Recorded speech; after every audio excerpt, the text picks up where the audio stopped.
a very good friend of mine too. I fully understand your concern in your privilege speech that you would like our government to be more responsible and to adjust their professionalism and courtesy towards a country that does not even believe in professionalism. Nabanggit kanina po ng isa nag-interpolate na baka mawala yung mga OFW natin sa mga bansang yan.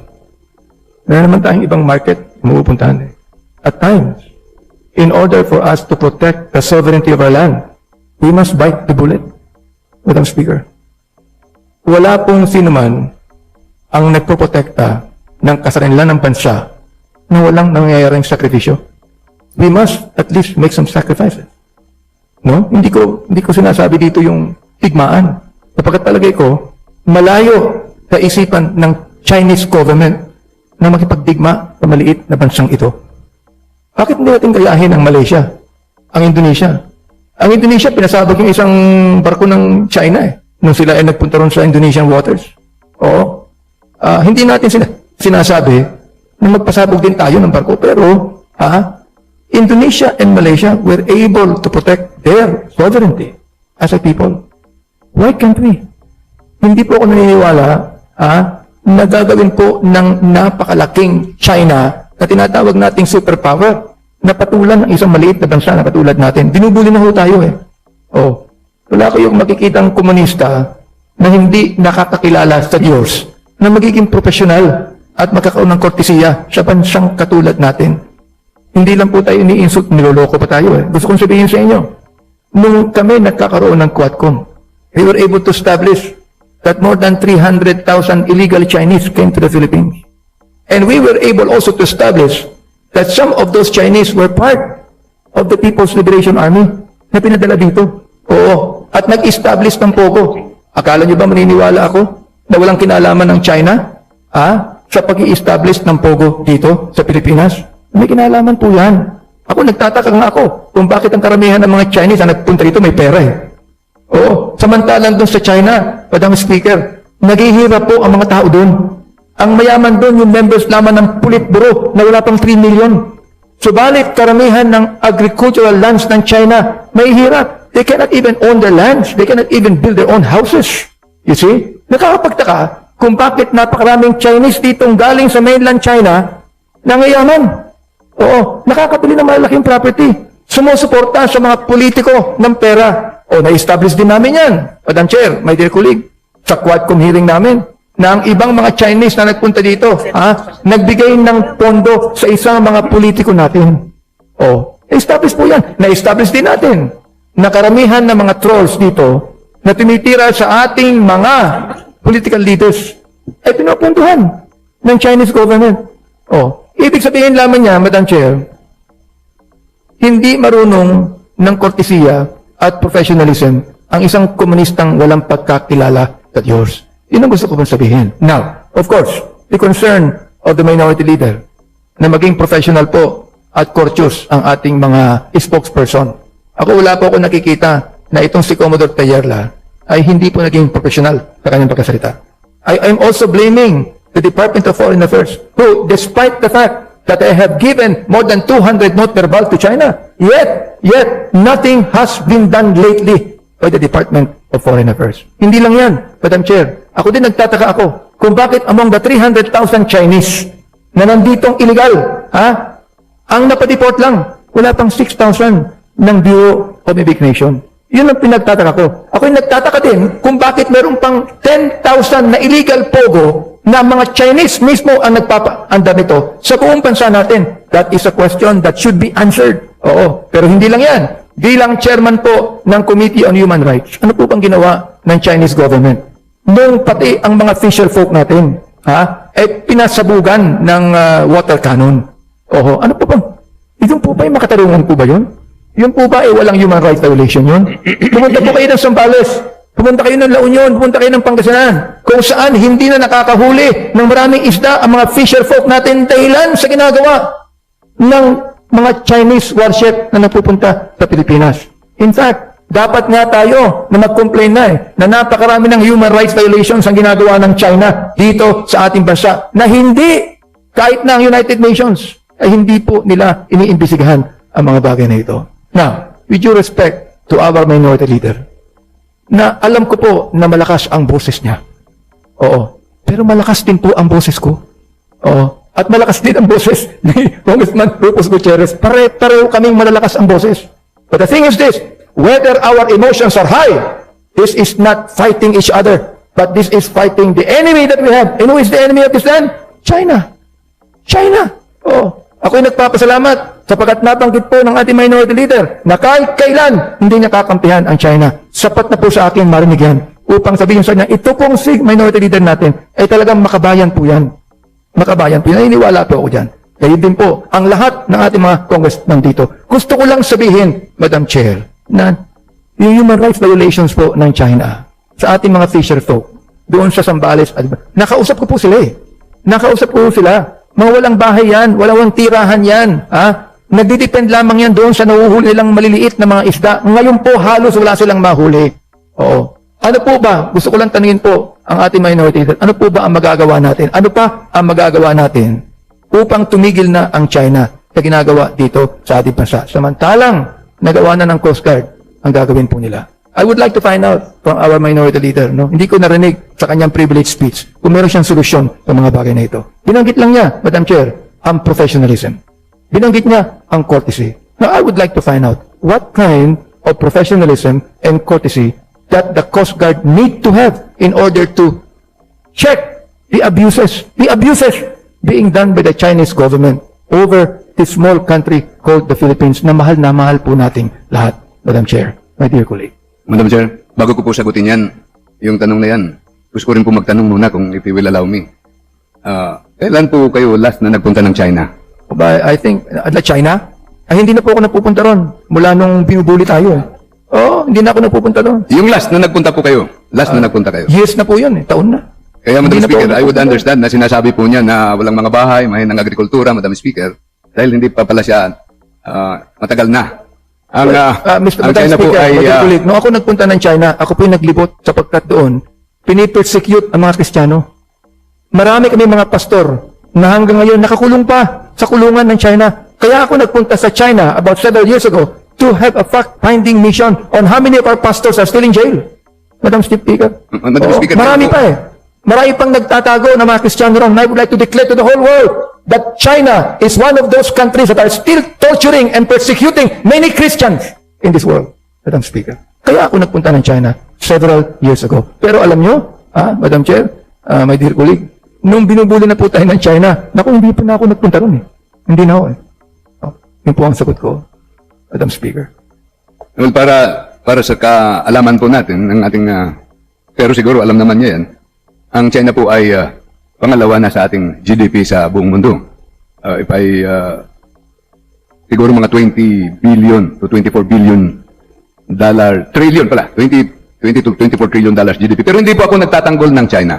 Ang sinasabi ko lang, professionalism, yung conduct natin. Kasi we are a government of laws, That's true. not of men. Madam Ibig sabihin, Chair, meron pa kayong sinasabi. Ganon din po naman na pinapaniwalaan ng China eh. Ganon din na pinapaniwalaan nila eh. Tayo, hindi lamang tayo naniniwala doon. Ginagawa pa natin. Hindi ba? Pero yung China po hindi pwede ba ginagawa. sumagot po muna ako sa iyo? Kasi nasasagot mo ako eh. Madam Speaker. Pwede bang, baka malatang senior citizen na tayo eh. Madam Speaker, sagutin ko muna ang kaibigan ko po. Una po, kailangan guided tayo ng batas. Anong kilos natin bilang officials? Yun po ang itinutuwid po natin. Kaya we have to regain the trust even in this Congress of the people. And we shall abide by our own laws. In contrast, yung inireklamo natin ng China, sa China, dahil kahit yung laws nila, hindi katulad ng mga batas natin, by tradition, maliit lang yung Madam Chair, I know. Andali po. Gusto ko maintindihan natin. Gusto ko This is my maintindihan time. natin You sinasabi are, ninyo. Madam Speaker, he is my visitor in my time. So, kindly let me finish. Opo. May I just know, to whom should we regain the trust? Binanggit niyo kanina eh. To whom? To our people. To our people. And Okay. we can regain the trust if we observe properly the laws we passed. What I am mentioning are the laws passed by this Congress to guide us as public officials. Pero yung tanong mo po kanina, Madam Speaker, Ano pa ang pwedeng gawin natin? Hindi po ako expert dito, kaya hindi ako naggagaling-galingan. Pero, kailangan aralin natin anong ginawa ng Vietnam. Anong ginagawa ng Vietnam na they are protecting their territory, pero tahimik sila. Anong ginagawa ng mga bansang minention mo na they are protecting their territory, pero hindi kasing ingay natin. You know what I am worried at? Siguro, hindi naman sa pagmamagaling. Pero malalim ang pag-aaral ko sa bansang ito. Sabi nga, sa Sun Tzu, he who knows himself and knows the enemy will win all battles. He who knows himself and does not know the enemy has a chance to win. And he who does not know himself and does not know the enemy will lose all battles. Sun Tzu. Tara, binabasa natin yan, di ba? Kaya kailangan natin malaman sila, mapag-aralan. Pangalawa, alam nyo iba ang bansang yan. Yung mga European countries, sumakop yan. Nag-colonize, di ba? Kinolonize tayo ng Espanya, sinakop tayo ng Japan, kung ano-ano. Pero in the end, hindi tayo ma-maintain, binitawan po tayo. Kasi hindi nila ma-maintain. Pero yung China, napaka-awkward ng sitwasyon ng China. Expand yan. At ang pinoposisyonan nila, yung mga neighbors lang nila. To the extent na in the 12th century, lumusob si Kublai Khan. Nilusob niya yung China. Pero alam niyo po, in the end, nalusob niya ang China, pero siya ang na-convert, si Kublai Khan ang naging Chinese, at ang Mongolian Empire napasama sa buong China at naging Mandarin na rin ang salita, pati kultura. Ang sumunod, yung Manchurian Empire, lumaki na naman ng lumaki. Hindi sila sumasakop sa malayo. Nasa neighbors lang nila at nag-i-expand. Dito po ako. Kailangan hindi lang maingay tayo, pero methodical po tayo dito. Aralin ng malalim po ito. Huwag tayo pawardi-wardi. Una, I am commending all our officials in government who are exerting all their efforts to protect our beloved country. Pero, kailangan ng mas malalim pa na pag-aaral how we can survive this. Kasi nandyan na. Sinasakop na po tayo. At ang sabi ko sa iyo, kahit sa Tibet, sa bandang India, may problema sila sa lahat ng territories dahil expand. Yun po, Madam Speaker. Madam Speaker, hindi kaya maaari, I'd like to ask our esteemed colleague here, sapagkat tayo na ngayon ang lead ng ASEAN. Hindi ba posible na bilang lead ng ASEAN, ay tawagin po natin lahat ng mga leaders ng ASEAN upang magkaroon ng isang resolution, upang, hindi naman laban sa China, kundi irespeto lamang ng China ang ating kasarinlan. Do you think it's possible that the ASEAN can do something about that? It is possible, Madam Speaker. Saka may forum naman tayo na tayo ang host dito sa ASEAN. Pwedeng mga nandito yung ating mga counterparts, pwede rin natin mabulungan po yan, ma-request yan. Pero kailangan pa rin ang ating foreign affairs ang kumilos po dito. Sila ang pinigyan ng authority ng ating bansa na maging aktibo kung anong direksyon. Siguro kailangan natin ng briefing dito. Therefore, Kung nakatayo po ako dito at nagpapahayag ng ganito, apparently walang nag-briefing sa atin sa Congress kung ano ang direksyon natin. Therefore, Walang Madam Chair, pumapasyal sa ating opisina para ipahayag saan tayo patungo. Ang ginagawa po natin, appropriate lang tayo ng mga pondo sa Coast Guard, sa Foreign Affairs, sa Department of National Defense, appropriate. Pero hindi naman naklaklaro dahil pag sa interpellation lang natin sa budget hearing, hindi po kakasya ang oras, palagi po tayong nagmamadali. Ito yung panahon, Madam Speaker, na pasyalan tayo mag-schedule. Yung majority ay i-brief anong strategy natin at ang minority. Hindi lang yung mga pakunti-kunting mga NGO, kung ano-ano dyan. Hindi po kaya yan. Kailangan kilos ng buong bansa po ito. Therefore, Madam Chair, with your privileged speech, my dear colleague, siguro kinakailangan kasunod niya resolution na to ask the DFA for a briefing with us and the Bureau of the Immigration also to ask for a briefing with us so that we could be able to solve this problem once and for all. But also, to let you know, Madam Speaker, my dear colleague, na hindi tayo, kahit na anong gawin nating professionalism, hindi po tayo irerespeto ng Chinese government. Hindi nga nila nirespeto ang Taiwan eh. For so many years now eh. Tayo, irerespeto pa? Hindi po. I just would like to inform each one of you, the Chinese government is a bully. They will continue on bullying the Philippines. Kaya nag-iingay po tayo so that the whole world may know Napakarami nating mga allies na sinasabi. Well, let the allies also know that the Chinese is not doing wrong to the Philippines. You see? Ngayon, tinanggap ninyo, Madam Chair, tinanggap nyo, my dear colleague, na maaaring mitingin ng ASEAN leaders upang magkaroon ng resolution, upang tigilan po ng China ang ginagawa sa Pilipinas. Therefore, dito po sa plenary ito, we are also calling our own allies to act on what China is doing to us. Sapagkat, Madam Chair, my dear colleague, kaya nga po itong si Congressman Rufus tumayo na po dito sapagkat kahit ako, naggagalaitin ako sa ginagawa ng China dito sa ating bansang Pilipinas. Palagay ko, Madam Chair, kayo rin, my dear colleague, ganun din ang inyong pananaw dito. That's the reason why nagiging concern ka sa maaaring gawin po natin. Tama po ba ako doon, Madam Chair? Tama po ba ako sa aking binanggit? Na ikaw din po ay hindi lang concern, subalit napapagod ka na rin sa ginagawa ng China sa atin? Hindi naman po ako napapagod, pero nagpapatuloy po ako, Madam Chair, sa paghahanap ng Solusyon. tamang solusyon po dito. Habang buhay pa po tayo, hindi natin alam kung kailan matatapos itong problemang ito. Pero, Madam Chair, ang ini-emphasize ko po ay ang ating batas. Hindi po ako nag-expect ng professionalism sa kanila. Ang ating ini-expect na sundin natin ang batas na ginawa natin. Kung gusto natin, hindi tayo maging professional, di i-amend po natin ang ating Code of Ethics, ang professional standards.